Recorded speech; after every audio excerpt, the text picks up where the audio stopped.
الحمدللہ رب العالمین والصلاة والسلام علی من کان نبیا وآدم بین الماء والطین وعلی آلہ واصحابہ اجمعین اما بعد فاعوذ باللہ من الشیطان الرجیم بسم اللہ الرحمن الرحیم ان اللہ وملائکتہ یصلون علی النبی یا ایہا الذین آمنوا صلوا علیہ وسلموا تسلیما اللہم صلی علی سیدنا مولانا محمد وعلی آل سیدنا مولانا محمد صلاۃ دائمۃ بدوام الملک الحی القیوم۔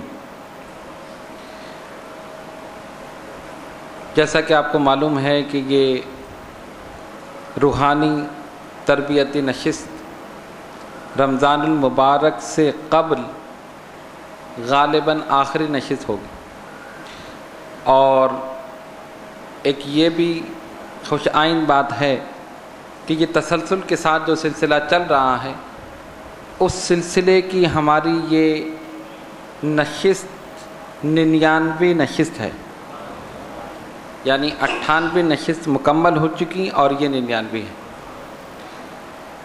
آج کی اس نشست میں دعائے حفظ البحر کے متعلق بیان کریں گے، اور جو لوگ چلہ کرنا چاہتے ہیں اس کا طریقہ اور اس کی اجازت بھی آپ حضرات کو دی جائے گی۔ وما توفیقی الا باللہ العلی العظیم۔ مختلف سلاسل میں مختلف اوراد اور وظائف کو بڑی اہمیت حاصل ہے۔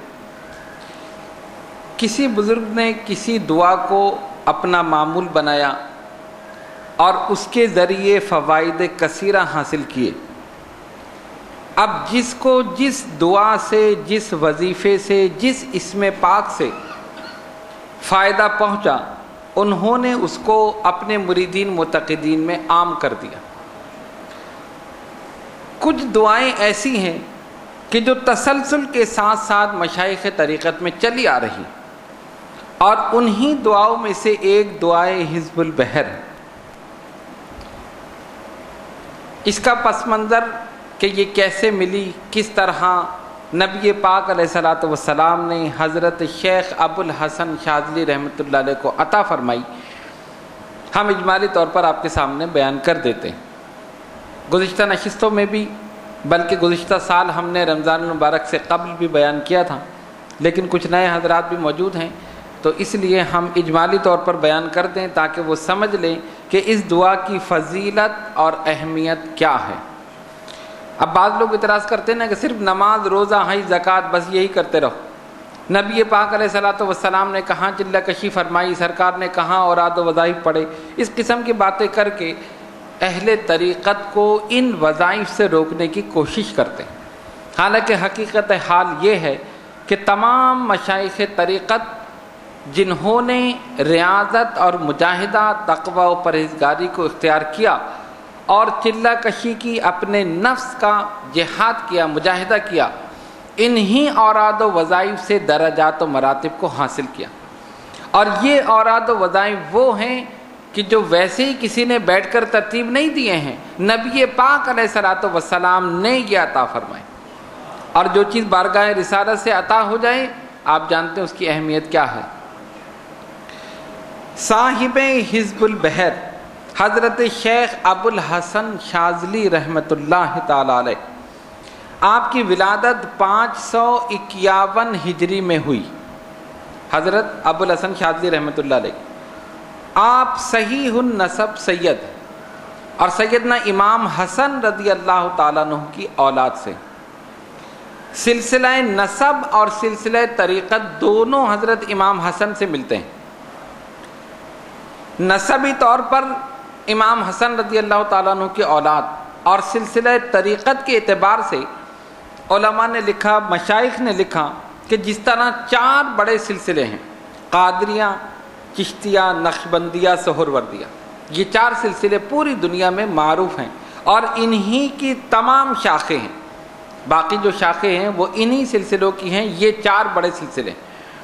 ان کے علاوہ کچھ سلاسل ایسے ہیں کہ جو بہت مشہور ہیں، اور ان کے بزرگان دین نے بھی ان بزرگوں سے براہ راست فیض حاصل کیا جس طرح کے سلسلہ اویسیہ حضرت اویس قرنی رضی اللہ تعالیٰ عنہ سے چلا، اور مشائخ طریقت نے ظاہری طور پر بھی اور بعد کے مشائخ نے متاخرین نے روحانی طور پر حضرت اویس قرنی رضی اللہ تعالیٰ عنہ سے فیض حاصل کیا وصال کے بعد۔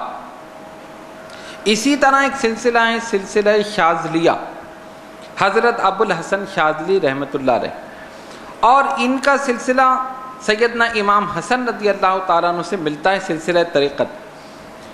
حضرت امام حسن رضی اللہ تعالیٰ عنہ سے فیض حاصل کیا صحابی رسول حضرت جابر بن عبداللہ انصاری رضی اللہ تعالیٰ عنہ، اور وہاں سے پھر یہ سلسلہ چلا، تو اس کو سلسلہ شاذلیہ کہتے ہیں۔ شاذلہ ایک گاؤں کا نام تھا، اور اسی کی نسبت سے ابو الحسن شاذلی ہوئے، اور ان کی نسبت سے سلسلہ شاذلیہ ہوا۔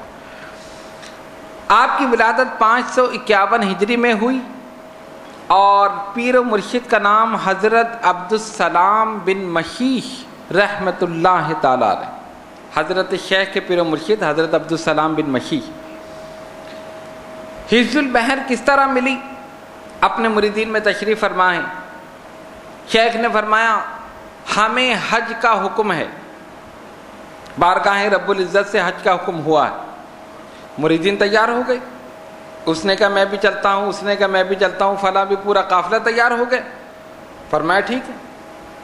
ہوائی جہاز کا تو زمانہ تھا نہیں، بری اور بحری سفر لوگ اختیار کرتے تھے، اونٹوں پر، خچروں پر، قافلوں کی صورت میں جاتے تھے، اور دوسرا جو ذریعہ سفر تھا وہ تھا بحری، یعنی کشتیوں میں بیٹھ کے بحری جہازوں میں پھر سفر ہوتا تھا۔ آپ نے فرمایا ہمیں حکم ہے حج کا۔ مریدین تیار ہو گئے، پورا قافلہ تیار ہو گیا۔ حضرت شیخ ابو الحسن شاذلی رحمۃ اللہ علیہ جب تیار ہوئے اور تمام قافلہ تیار ہو گیا، اور ایک جہاز اس سلسلے میں لیا گیا، پانی کا جہاز کہ اس میں سفر کیا جائے، تشریف فرما ہو گئے، مریدین بھی ساتھ۔ سفر شروع ہوا، اچانک طوفان آ گیا اور باد مخالف چل پڑی، یعنی ہوا جو چلتی تھی، اور آپ جانتے ہیں کہ آج کل جو سفر کا انداز ہے کہ جہازوں میں انجن ہوتا ہے، باقاعدہ اس کو چلانے کے لیے جدید چیزیں موجود ہیں، اس میں ریڈار بھی نصب ہے، اس میں سوئیاں بھی ہیں، اس میں سمت معلوم کرنے کے لیے بھی چیزیں ہیں، ساری چیزیں ہیں۔ اس زمانے میں ایسا نہیں تھا، جیسے پردے لگتے ہیں نا کشتی میں، شاید آپ نے دیکھا ہو، اس قسم کے پردے ہوتے تھے، اور اس کی وجہ سے پھر جہاز چلتا تھا، یعنی ان پردوں کو ایسے موڑ دیں تو ہوا چلے گی تو اسی سمت جہاز چلے گا۔ لیکن بعد مخالف یعنی مخالف ہوا چل پڑی، اور بجائے جہاز آگے بڑھنے کے پیچھے ہو گیا، اور بلکہ چل ہی نہیں سکا، اور اسی میں کئی روز گزر گئے۔ حج کا زمانہ قریب آ گیا، جہاز میں ہر قسم کے لوگ تھے، حضرت کے مریدین بھی تھے، معتقدین بھی تھے، متوسلین بھی تھے، اور مخالفین بھی تھے، اور ان مخالفین میں کفار بھی تھے، اور ایسے بھی تھے جیسے آج کل کے ہیں، نام نہاد مسلمان لیکن وہ طریقت سے کوئی تعلق نہیں۔ انہوں نے مذاق اڑانا شروع کر دیا، دیکھو شیخ نے تو کہا تھا مجھے حکم ہوا ہے حج کے لیے، اور حج میں تو اتنا کم ٹائم رہ گیا کہ اب جدے پہنچنا ناممکن ہے، اب یہ جہاز چلے گا بھی، جب طوفان رکے گا اور جہاز چلے گا تب بھی ہم نہیں پہنچ سکتے، یہ کیسے بزرگ ہیں، ان کو کیسا حکم ہوا؟ لوگ اس قسم کی باتیں ڈھونڈتے ہیں نا۔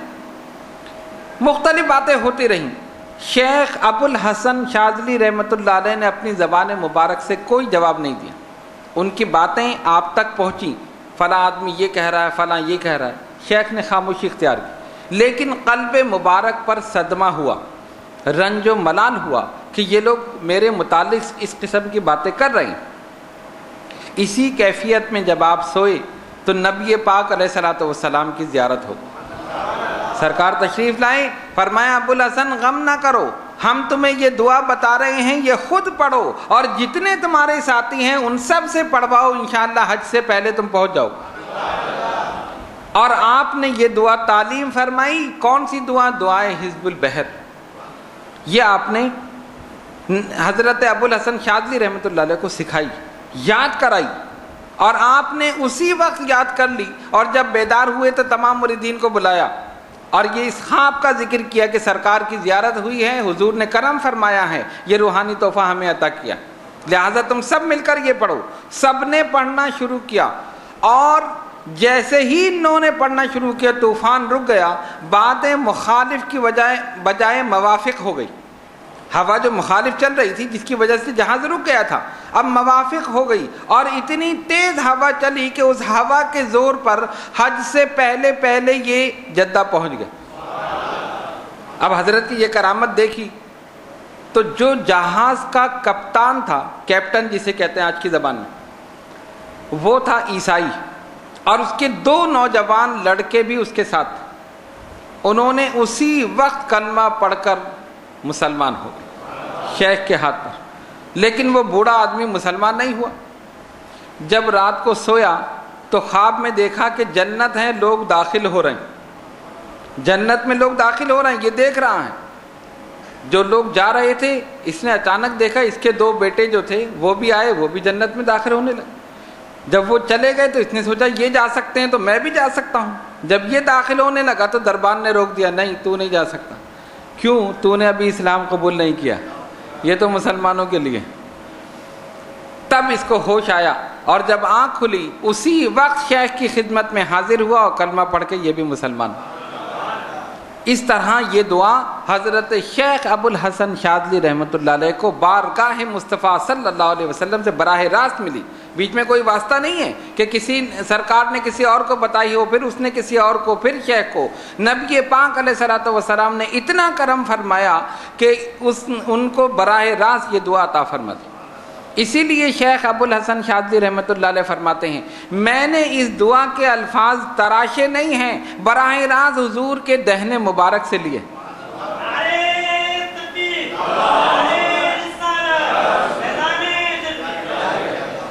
براہ راست نبی پاک علیہ الصلوۃ والسلام کی زبان مبارک سے میں نے لیے ہیں، اور اس کے بعد جب اس کی یہ فضیلت، یہ عظمت اور یہ کرامت اس کی دیکھی تو آپ نے اس چیز کو عام کر دیا اپنے مریدین میں، معتقدین میں، متوسلین میں۔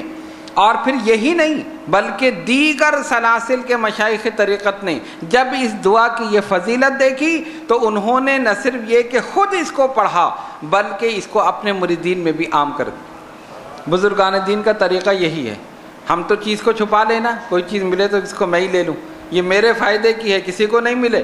اللہ والوں کا طریقہ ہی الگ ہے، وہ جس چیز سے خود فیض حاصل کرتے ہیں لوگوں کے لیے بھی عام کر دیتے۔ اور میرے والد گرامی اشرف المشائخ حضرت ابو محمد شاہ سید احمد اشرف اشرفی الجیلانی نور اللہ مرقدہ فرماتے تھے، اس دعا سے میں نے فیض حاصل کیا، دادا حضور قبلہ نے حاصل کیا، تمام ہمارے سلسلے کے بزرگوں نے حاصل کیا۔ فرمایا ہم اس سے خود بھی فیض حاصل کرتے ہیں اور اس کا فیض لٹاتے بھی، اس کو روک کے نہیں رکھا، اس کا فیض آگے بھی لٹا دیا۔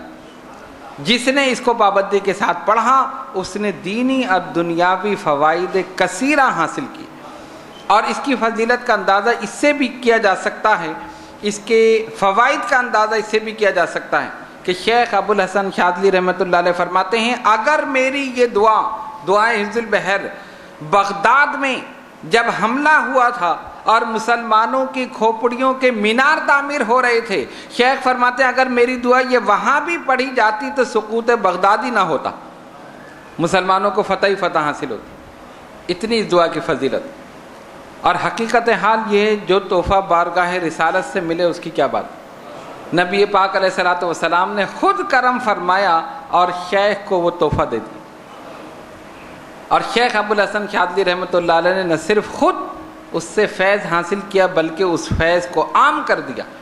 الحمدللہ تمام سلاسل طریقت میں یہ دعا رائج ہے، اور ہمارے سلسلہ اشرفیہ میں حضرت مخدوم سمنانی، حضرت عبد الرزاق نور العین، اور اس کے بعد محدث اعظم ہند علامہ سید محمد محدث کچوچوی نور اللہ منقدہ، آفتاب اشرفیت حضرت علامہ ابو المسعود سید محمد مختار اشرف اشرفی الجیلانی، اعلیٰ حضرت سید شاہ علی حسین اشرفی الجیلانی المعروف اشرفی میاں، حضرت مولانا احمد اشرف اشرفی الجیلانی، شیخ اعظم علامہ سید اظہار اشرف اشرفی الجیلانی، اور اس فقیر کے دادا حضور قطب ربانی سید طاہر اشرف شفیع الجیلانی اور اشرف المشائخ حضرت ابو محمد شاہ سید احمد اشرف شفیع الجیلانی، یہ تمام بزرگان دین اولیاء کاملین نے اس کو اپنے ورد میں رکھا اور اس کو مریدین میں عام کر دیا۔ یہ مسلسل یہ سلسلہ چلا آ رہا ہے، بیچ میں انقطاع نہیں ہے۔ اب آپ جانتے ہیں کہ فی زمانہ یعنی یہ دور جو چل رہا ہے، عبادت اور ریاضت بڑی مشکل ہے۔ زمانے کے حساب سے فتنے پیدا ہو رہے ہیں، میڈیا نے اتنی ترقی کر لی، ایسی ایسی چیزیں، ایسے ایسے آلات ایجاد کر لیے کہ انسان کو عبادت سے دور کر دیا۔ پہلے آدمی سینما جاتا تھا فلم دیکھنے کے لیے، لائن میں لگتا تھا، ٹکٹ لیتا تھا، پھر کہیں جا کے دیکھتا تھا، اس کو ڈر ہوتا تھا مجھے جاتے ہوئے کوئی دیکھ نہ لے، میرے استاد نہ دیکھ لیں، میرے دوست احباب نہ دیکھ لیں، رشتہ دار نہ دیکھ لیں، ارے یہ تو وہاں کھڑا ہوا، چھپ چھپا کے جاتا تھا، مسئلہ ہوتا تھا نا، پریشانی۔ اب گھر میں ہی سینما موجود ہے نا، گھر میں سینما، پہلے ٹی وی آ گیا، پھر وی سی آر آ گیا، پھر کمپیوٹر آ گیا، پھر انٹرنیٹ آ گیا، اب تو ہر ایک کے جیب میں سینما موجود ہے۔ حقیقت ہے یا نہیں؟ جانے کی ضرورت نہیں ہے، شیطان تو جیب میں ہی موجود ہے، نکالو اور شروع ہو جاؤ۔ ہم اتنا نہیں جانتے جتنے یہ 10 سال 8 سال کے بچے جانتے ہیں، اور کیا کیا خرافات اس میں ہیں وہ آپ جانتے ہیں۔ تو یہ ساری چیزیں روحانیت سے دور کرنے والی، ٹھیک ہے۔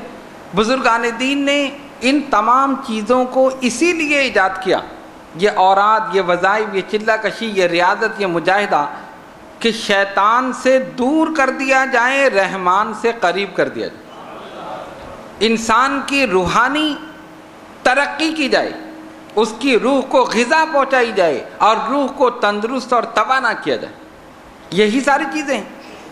اور اس زمانے میں جو چلہ کشی تھی، 40 دن ایک مقام پر بیٹھ کر 40 روزے رکھ کر، یعنی روزانہ روزے 40 دن تک روزے رکھنے، ترک حیوانات جلالی اور جمالی کے ساتھ، صرف فروٹ کھانے اور کچھ نہیں کھانا۔ فروٹ سے روزہ رکھنا ہے، فروٹ سے کھولنا ہے، اور بعض چلوں میں نمک سے روزہ رکھنا ہے، نمک سے کھولنا ہے۔ کوئی آج جو یہ کرے؟ کسی میں ہمت ہے نمک سے روزہ رکھنے کی یا کھولنے کی؟ نہیں، بھاگ جائیں گے۔ بلکہ ایک صاحب کو بتایا تھا کہ اچھا اس 40 دن میں جو میرے جسم میں کمزوری ہوگی اس کا کیا ہوگا؟ اس کے لیے مجھے 5 مغز کھانے پڑیں گے، مجھے بادام کھانے پڑیں گے، پھر مجھے یہ کرنا پڑے گا۔ پہلے سے شروع ہو گیا، جو کمزوری ہوگی اس کے لیے کیا کرنا ہے؟ نفس کو موٹا کرنے کے لیے۔ ارے چلہ تو نفس کو ختم کرنے کے لیے ہے، نفس کشی کے لیے ہے، ساری چیزیں ترک کر دو۔ بابا فرید شکر گنج نے اتنی عبادت اور ریاضت کی کہ ان کا لقب ہی ہو گیا زہد الانبیاء، ایسی عبادت کرنے والا جیسے انبیاء کرتے۔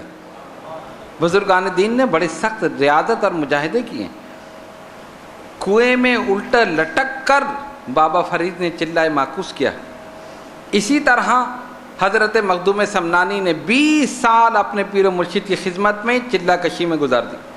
سلطان الہند غریب نواز نے 20 سال اپنے پیر و مرشد خواجہ عثمان ہارونی کی خدمت میں گزار دی۔ اتنی عبادت، ریاضت، مجاہدہ، تقوی، پرہیزگاری، تب جا کے سلطان الہند کا لقب ملا، ایسے نہیں ملا۔ اور یہ دنیا والوں نے نہیں دیا ہے، بارگاہ رب العزت سے عطا ہوا۔ تو ہم کیا عبادت کریں اور کیا ہماری ریاضت اور کیا ہماری نمازیں پوری نہیں کر سکتے تو چلہ کشی کیا کریں؟ ٹھیک۔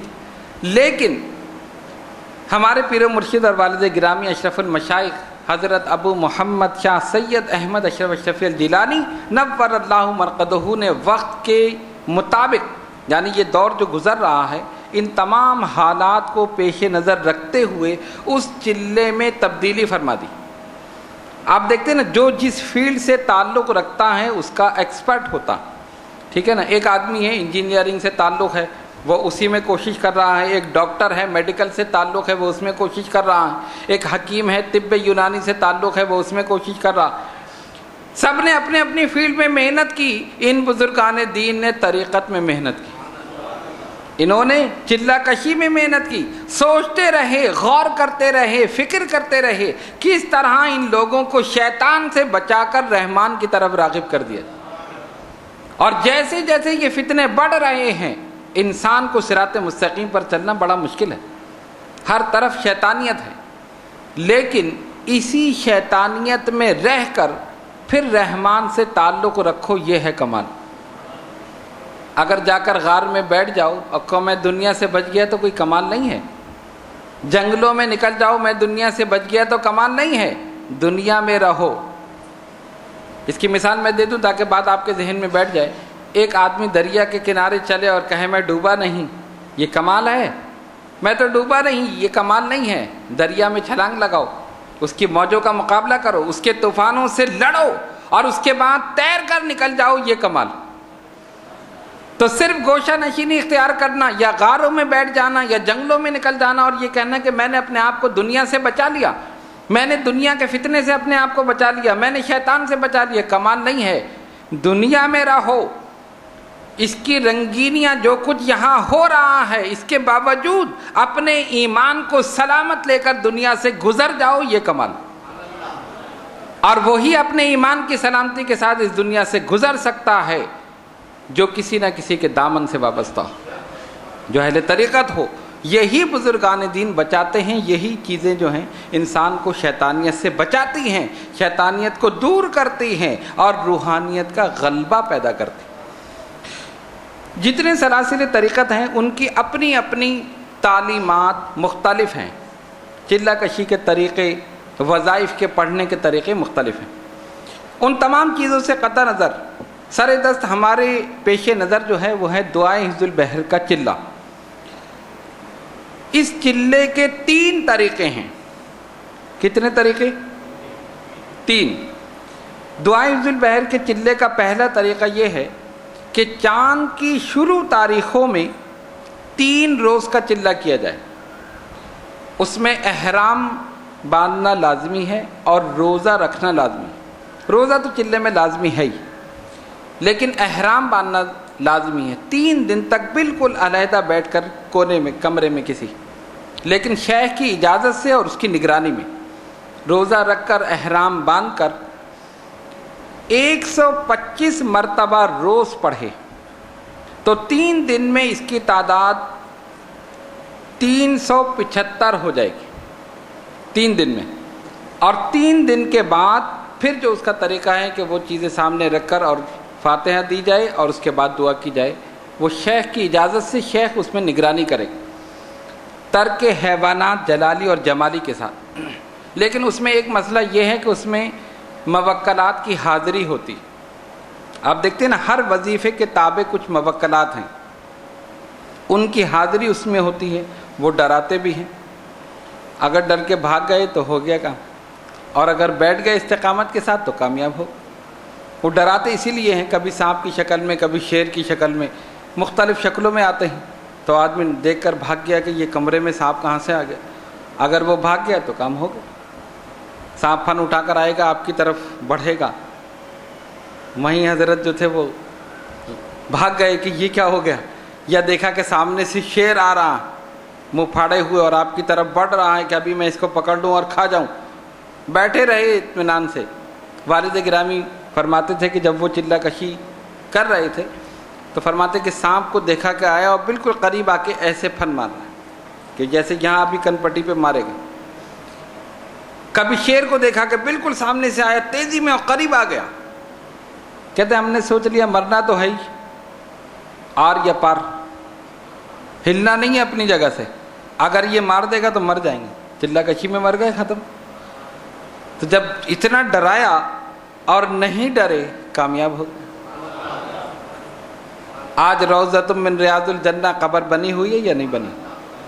یہ اسی کامیابی کی دلیل ہے۔ قرآن نے کہا ذالک ھو الفوز العظیم، یہ ہے بہت بڑی کامیابی۔ اور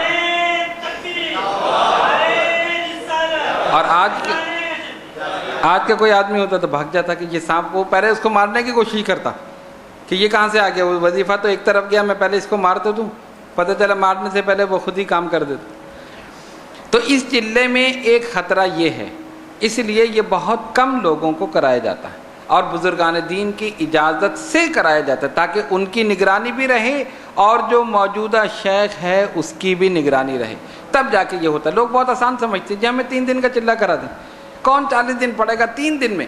ہر چیز میں شارٹ کٹ ڈھونڈتے ہیں نا یار، اتنے لمبے راستے سے کیا ہے، بائی پاس سے گزر جاؤ، کیوں پورا گھوم کے جاؤ گے؟ بائی پاس گورنمنٹ نے بنائے نا، گزر جاؤ، کسی اور جگہ جانا شارٹ کٹ نکل جاؤ۔ سوچتے کون جا کر دارالعلوم میں 6 سال 8 سال کا کورس کرے، کسی نے 4 سال کا کر دیا، کر کے نکل جاؤ، کسی نے 1.5 سال کا کر دیا، کر کے نکل جاؤ، آسانی۔ یہ بھی تو سوچو کہ وہ 6 سال 8 سال کورس کرنے والے شیخ عبدالحق محدث دہلوی بنے، وہ 8 سال 10 سال کا کورس کرنے والے امام اعظم بنے، یہ سارے کتنی محنت اور ریاضت، تو یہ 4 سال کا کرنے والے کیا بنیں گے؟ خیر بہرحال وہ ایک الگ ٹاپک ہے، ہم پھر اپنے لائن سے اتر جائیں گے، ہمیں لائن پہ رہنا ہے۔ تو بات یہ کر رہا تھا ہر چیز میں شارٹ کٹ، تو کہتے ہیں حضرت یہ 40 دن کی کیا ضرورت ہے، 3 دن میں کرا دیں۔ میں نے کہا 3 دن میں خطرہ ہے؟ نہیں ہم کر لیں گے، اس میں موقرات کی حاضری ہے۔ اور جب حاضری کا سنے تو پھر تھوڑے سے ڈاؤن ہو گئے کہ ہاں یہ حاضری ہے تو پھر مسئلہ ہے، تو کرنے کا تو وہ بھی آدمی کر سکتا ہے، لیکن بزرگان دین کی اجازت سے، ان کی نگرانی میں، موجودہ جو شیخ ہے پیر ہے اس کی نگرانی میں۔ یہ تو پہلا طریقہ میں نے آپ کو بتایا دعائے حفظ البحر کے چلے کا۔ دوسرا طریقہ یہ ہے کہ تمام جو شرائط ہم نے بیان کی ہیں، یعنی روزہ بھی ہو اور احرام بھی ہو اور بالکل علیحدہ کمرے میں آپ بیٹھ کر اس دعا کو پڑھیں۔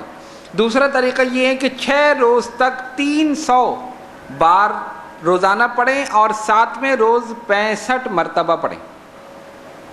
6 روز تک 300 بار اور 7ویں روز 65 بار، یہ دوسرا طریقہ ہے۔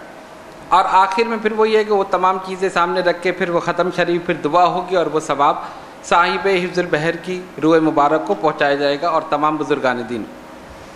یہ دوسرا طریقہ ہے۔ اور تیسرا طریقہ یہ ہے کہ انہی تمام شرائط کی پابندی کے ساتھ 12 روز تک 30 مرتبہ روز پڑھیں اور آخری دن 35 بار، یہ تیسرا طریقہ ہے۔ یہ 3 طریقے معروف ہیں دعائے حفظ البحر کے چلے کے، چلہ کرنے کے 3 طریقے۔ لیکن ان تمام طریقوں میں فی زمانہ اگر دیکھا جائے تو لوگوں کے لیے مشکلات ہیں۔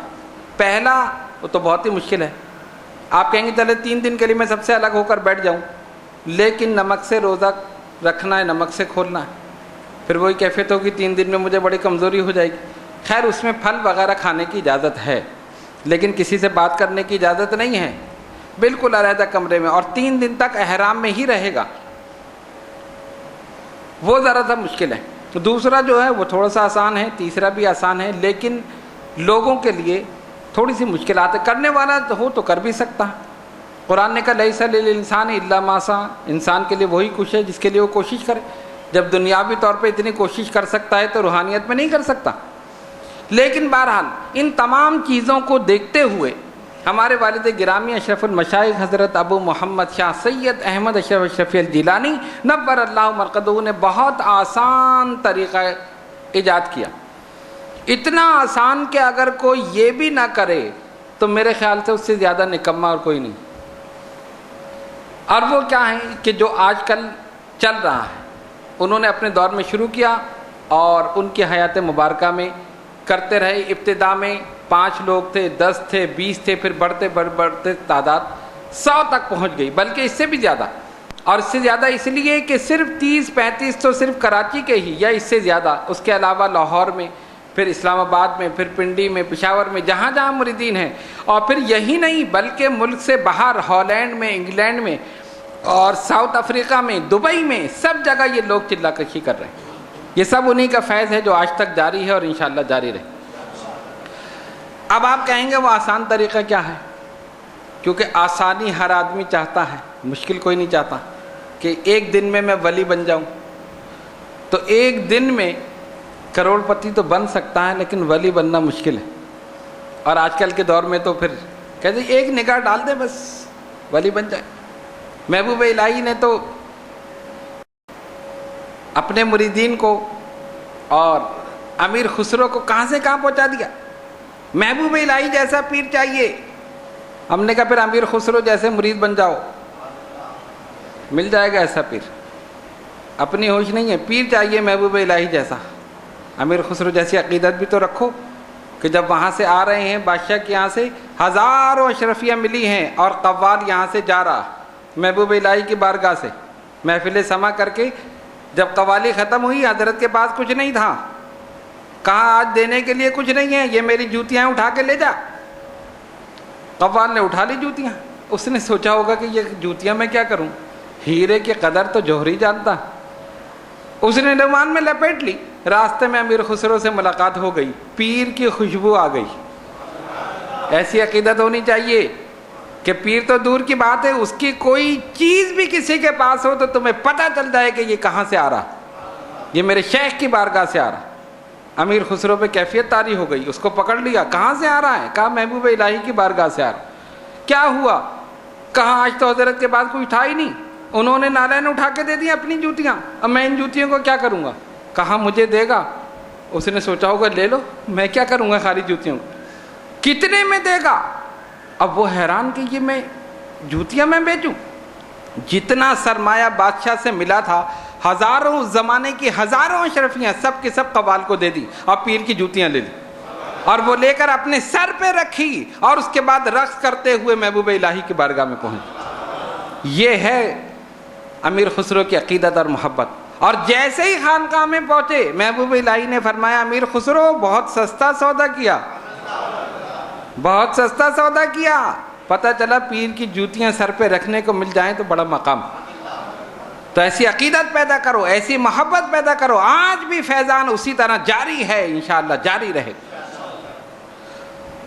تو عرض یہ کر رہا تھا کہ والد گرامی نے اس کو اتنا آسان کر دیا، 40 دن روزے رکھنے ہیں، 40 دن انڈا مچھلی اور گائے کے گوشت کا پرہیز کرنا، 3 چیزوں کا پرہیز، ایک ٹائم اور ایک جگہ مقرر کرنی۔ اس میں بھی خیر انہوں نے آسانی کر دی تھی کہ اگر کبھی 1-2 دن کبھی ایسی مصروفیت ہے کہ آپ اس جگہ نہ پڑھ سکیں تو کسی اور جگہ پڑھ لیں، ٹائم سے بے ٹائم ہو جائے تو کوئی مسئلہ نہیں، لیکن کوشش کریں کہ ایک ٹائم ہو، ایک جگہ ہو، آپ کا ایک مصلی ہو، جس تعداد میں بتایا جائے اسی تعداد میں پابندی کے ساتھ خشوع و خضوع کے ساتھ اس دعا کو پڑھنا۔ اچھا 40 دن اگر پڑھنا ہے تو 40 روزے رکھنے ہیں، اور 40 روزے رکھنا مشکل ہے، رمضان کے نہیں رکھتے تو باقی کیا رکھیں گے؟ خیر آپ لوگ تو رکھتے ہیں، آپ ناراض نہ ہو۔ تو اس لیے اب انہوں نے اس کو مزید آسان کرنے کے لیے اس چلے کو رمضان المبارک میں کر دیا۔ ہو گئی نا آسانی؟ 30 روزے یا 29 روزے رمضان کے نکل گئے، وہ سب کے ساتھ ہی ہو جاتے ہیں، وہ تو پتہ ہی نہیں چلتا۔ اس کے بعد عید کا دن چھوڑ کر پھر شروع کر دو، اگر 29 کا چاند ہوا ہے تو 11 رکھ لو، اور 30 کا ہوا ہے تو 10 رکھ لو، 40 پورے ہو گئے نا 40۔ اور اس میں ایک فائدہ اور ہے، شش عید کے روزے بھی اسی میں شامل، وہ بھی شامل ہو گئے نا۔ سرکار نے فرمایا جس نے عید کے بعد 6 روزے رکھے وہ ایسا ہے کہ اس نے کانا کصائم الدہر، اس نے سارے سال ہی روزے رکھے، اتنی فضیلت ہے اس کی۔ اور شش عید کے روزے بھی لوگ رکھتے ہیں نا، اکثر لوگ رکھتے ہیں، عام مسلمان بھی رکھتے ہیں، تو وہ بھی اس میں شامل ہو گئے۔ ایک پیسے میں 2 مزے، ساری چیزیں اس میں آ گئی نا۔ ورنہ آپ یہ سوچیں اگر یہی 40 روزے اگر ہم عید کے بعد کر لیں تب میرے خیال سے آدھا کمرہ تو خالی ہو جائے گا، بلکہ پورا ہی خالی ہو جائے، شاید 1-2 ہی رہ جائے کہ نہیں حضرت یہ تو بڑا مشکل ہے۔ ابھی لوگ کہتے ہیں کہ جی عید کے بعد لوگ کھا رہے ہوتے ہیں، ہم روزے سے ہوتے ہیں، ذرا سا مسئلہ ہے۔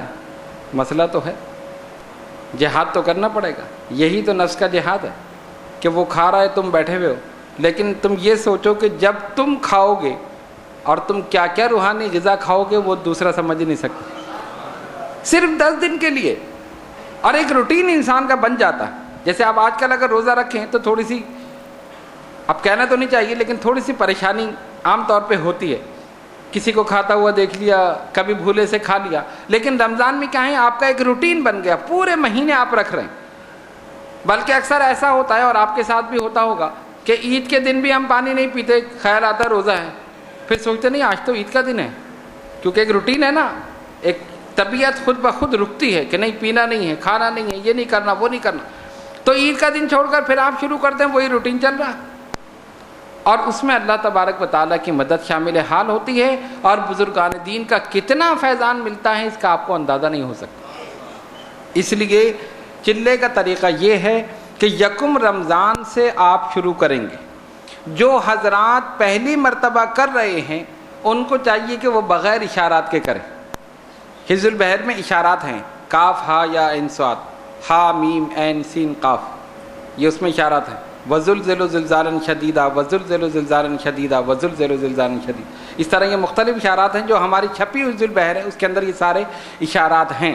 لیکن آپ لوگوں کے لیے ہدایت یہ ہے، خاص طور پہ نئے پڑھنے والوں کے لیے، جو لوگ کر رہے ہیں روٹین کے ساتھ وہ تو اشارات کے ساتھ کر رہے ہیں، کہ آپ لوگ بغیر اشارات کے کریں، اور جب تک ہم اشارہ نہ کریں آپ بھی اشارہ نہ کریں۔ جب ہم اشارہ کریں تو پھر آپ اشارہ کریں، ٹھیک ہے نا؟ ویسے عام طور پہ اشارے کرنا اچھی بات نہیں ہے، لیکن خیر میں حزب البحر کے اشارات کے متعلق کہہ رہا ہوں۔ اس میں کیا ہے کہ اشارات سے اس کا پاور بڑھ جاتا، اس کا پاور جو ہے بڑھ جاتا۔ تو جن لوگوں نے پچھلے سال اشارات کے ساتھ نہیں کیے وہ اس سال کر سکتے ہیں، اور جو پہلی دفعہ پڑھ رہے ہیں وہ ایک مرتبہ روزانہ پڑھ لیں، یا اگر ان کے پاس ٹائم ہے تو 3 مرتبہ روزانہ پڑھ لیں۔ ٹائم کی بھی ہم نے یہ اجازت دے دی کہ اگر عصر کے بعد پڑھیں تو یہ بیسٹ ٹائم ہے اس کے لیے، عصر کے بعد دعا حزب البحر۔ لیکن آپ کی آسانی کے لیے کہ کچھ لوگ سحری کے بعد یعنی فجر کے بعد، کچھ سحری سے پہلے یعنی بالکل آخر رات میں پڑھنا چاہتے ہیں، ان کے لیے بھی اجازت ہے۔ اس پورے 24 گھنٹے میں آپ اپنے حساب سے جو ٹائم آپ روزانہ 40 دن تک جو آرام سے آپ کر سکتے ہیں وہ ٹائم آپ منتخب کریں، ٹھیک ہے نا؟ وہ منتخب کریں اور کوشش کریں کہ اسی ٹائم پر پابندی کے ساتھ پڑھیں۔ اگر کبھی اتفاق سے کوئی ایسا مسئلہ ہو جاتا ہے انسان کے ساتھ تو اس میں اگر آگے پیچھے ہو جائے تو کوئی حرج نہیں، لیکن 2-3 چیزیں جو ہیں وہ لازمی ہیں۔ ایک تو 40 روزے لازمی ہیں، جو چلا کر رہے ہیں، ویسے پڑھ رہے ہیں تو ضرورت نہیں ہے، اور دوسرے انڈا، مچھلی اور گائے کا گوشت، یہ 3 چیزوں کا پرہیز لازمی ہے، اور جن چیزوں میں یہ چیزیں ہیں ان کا بھی پرہیز لازمی ہے۔ یہ بھی بار بار دہرایا جاتا ہے۔ پھر پوچھتے ہیں جی کیک کھا لیں، بسکٹ کھا لیں، ارے اللہ کے بندے اس میں بھی تو انڈا ہے۔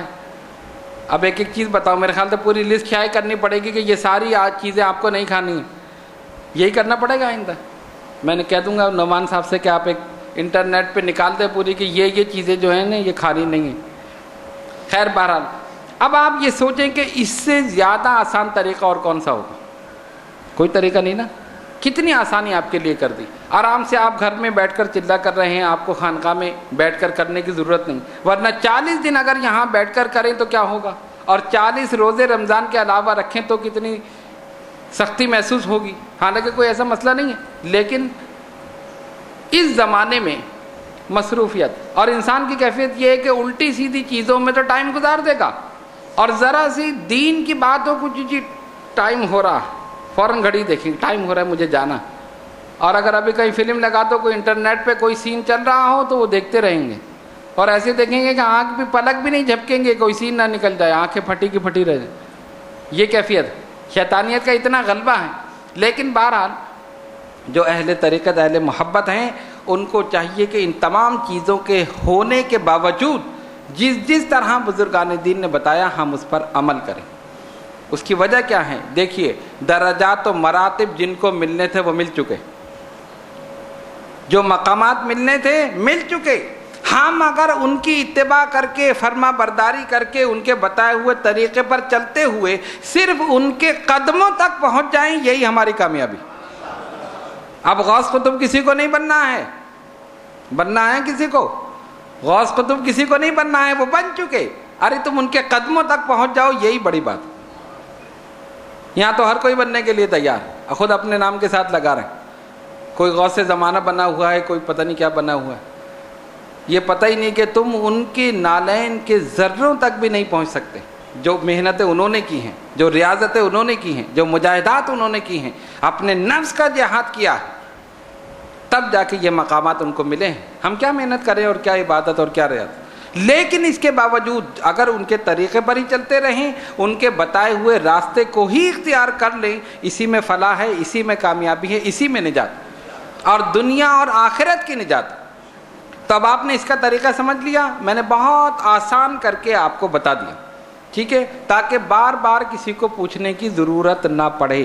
جن حضرات نے گزشتہ سال جس تعداد میں دعائے حفظ البحر پڑھی، جیسے کہ روزانہ کے روٹین میں 3 مرتبہ ہے اور چلے میں ہم نے ان کی تعداد 7 مرتبہ کر دی یا 5 مرتبہ کر دی یا 11 مرتبہ کر دی، تو ان کو چاہیے پچھلے سال جس تعداد میں پڑھا ہے اس سال اسی تعداد میں پڑھیں، کیونکہ چلے میں تعداد بڑھا دی جاتی، ٹھیک ہے نا، عام روٹین میں کم ہوتی۔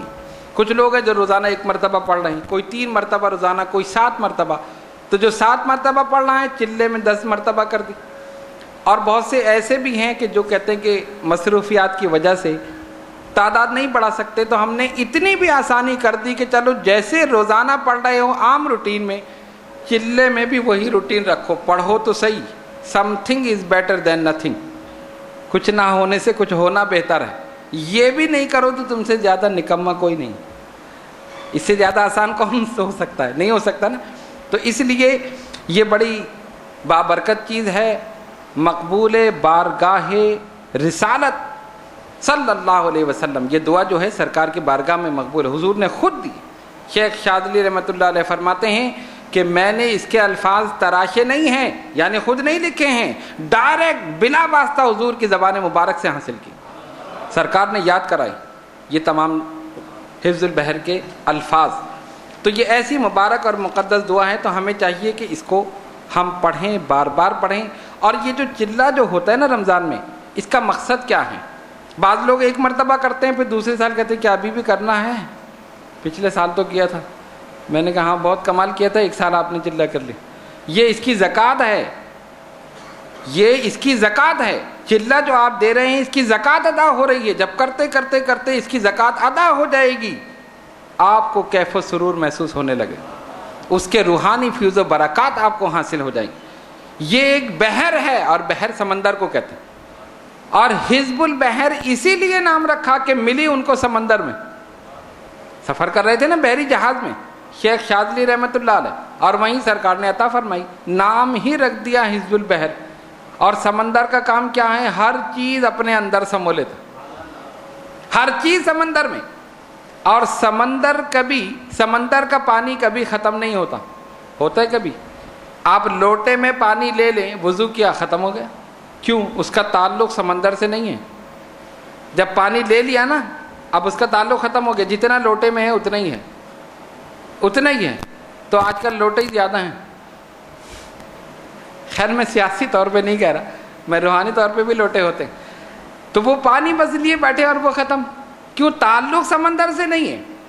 اچھا ایک تالاب ہے، اس میں پانی زیادہ ہے لیکن پانی ختم ہونے کا اندیشہ ہے۔ ایک چشمہ ہے، پانی زیادہ ہے لیکن ختم ہونے کا اندیشہ ہے۔ دریا جو ہے اس میں پانی زیادہ ہے لیکن اس میں بھی ختم ہونے کا اندیشہ ہے یا نہیں؟ دریائے سندھ جا کے دیکھ لو، خوش پڑا ہوا، بچے کرکٹ کھیل رہے ہیں وہاں پر۔ یہ حال ہے ہمارے دریاؤں کا، بیچاروں کا کیا کرے، ڈیم نہیں بنے گا تو یہی حال ہو۔ خیر اب کیا ہے، لیکن کبھی دیکھا کہ سمندر میں پانی کم ہوا؟ دیکھا کسی نے؟ اگر دیکھا تو ہاتھ اٹھا لے، میں دیکھ کر آیا ہوں کہ وہاں پہ کرکٹ ہو رہی ہے۔ نہیں، سمندر میں پانی کم نہیں ہوتا، اس لیے وہ سمندر ہے۔ جتنے بھی دریا ہیں سب سمندر سے فیض لیتے ہیں، پھر چشمے دریاؤں سے فیض لیتے ہیں، پھر لوگ اس سے فیض لیتے ہیں۔ اس طرح کے سلسلہ چل رہا ہے، لیکن جو سمندر ہوتا ہے اس میں کبھی کمی نہیں آتی۔ تو حفظ البحر روحانیت اور شریعت، طریقت، حقیقت، معرفت کا ایک سمندر ہے، اس میں کبھی کمی نہیں ہو سکتی۔ جتنے لوگ پڑھیں گے فیض حاصل کریں گے، آگے پڑھتے رہیں گے، قیامت تک فیض حاصل کرتے رہیں گے۔ شیخ شاذلی کا فیض سمندر کی طرح جاری ہے اور جاری رہے گا۔ بحر ہے یہ، اس کے اندر کیا ہے؟ اس کے اندر صحت ہے، تندرستی ہے، ترقی ہے، اور لوگوں کی نظروں میں عزت ہے، وقار ہے، دنیا اور آخرت کی کامیابی ہے، قلبی سکون ہے، اطمینان ہے، روحانی ترقی ہے، روحانی درجات ہیں، مراتب ہیں، مقامات ہیں، ساری چیزیں حفظ البحر کے اندر ہیں۔ پڑھ کر دیکھو، ایک ایک چیز تمہیں ملتی چلی جائے گی، اور جو جتنا اہتمام کرے گا اتنا ہی فیض حاصل کرے۔ یہ بھی بات یاد رکھیے، ان وظائف میں اہتمام کی ضرورت ہے۔ اب آپ کہیں گے کیا اہتمام کریں؟ مثال آپ کو دے دوں، اور مثال ایسی دوں جو بالکل صحیح مثال ہے، ایسا نہیں میں نے اپنی طرف سے بنائی۔ ایک صاحب آئے، جی آپ نے وظیفہ بتایا تھا، کوئی فائدہ نہیں ہوا،